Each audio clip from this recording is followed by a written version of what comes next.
एक बार गुरु नानक देव जी और उनके शिष्य मर्दाना किसी गांव में गए। वहां रहने वाले एक गरीब किसान लालू ने उन लोगों को अपने घर भोजन के लिए आमंत्रित किया।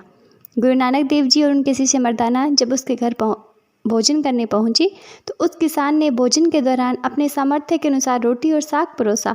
लेकिन जैसे ही गुरु नानक देव जी और उनका शिष्य भोजन शुरू करने वाले थे, उसी समय गांव के जमींदार मालिक भागू का सेवक वहां आया और कहने लगा, आप दोनों को मेरे मालिक ने भोजन पर आमंत्रित किया है। वह चलने के लिए दोनों से बार बार मिन्नत करने लगा। यह देखकर गुरु नानक जी लालू की रोटी अपने साथ लेकर मर्दाना जमींदार के घर चले गए। गुरु नानक जी के पहुंचते ही जमींदार मालिक भागो ने उनका खूब आदर सत्कार किया और भोजन परोसने की शुरुआत की।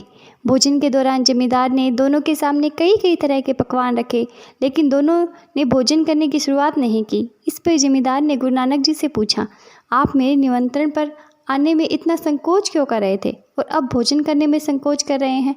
उस गरीब किसान की सूखी रोटी में ऐसा क्या स्वाद है जो मेरे पकवान में नहीं है? जमींदार की ये बात सुनकर गुरु नानक देव जी पहले कुछ नहीं बोले। फिर उन्होंने एक हाथ में उस रोटी को उठाया जो वह किसान के घर से लाए थे और दूसरे हाथ में जमींदार की रोटी को उठाया। इसके बाद उन्होंने अपने हाथों में ली हुई दोनों रोटियों को दबाया। तभी किसान लालू की रोटी से दूध की धार बहने लगी और जमींदार मालिक भागू की रोटी से रक्त की धार बहने लगी। इसको देखकर गुरु नानक देव जी बोले, लालू किसान के घर की सूखी रोटी में प्रेम और ईमानदारी मिली हुई है, लेकिन तुम्हारी रोटी में अप्रामाणिकता से कमाया हुआ धन और मासूम लोगों का रक्त मिला हुआ है। इस बात का प्रमाण सामने है। इसी वजह से मैं लालू किसान के घर का भोजन करना चाह रहा था। गुरु नानक देव जी की यह बात सुनकर जमींदार उनके पैरों में गिर गया और बुरे कर्म त्याग कर अच्छे इंसान बनने की राह पे चल पड़ा।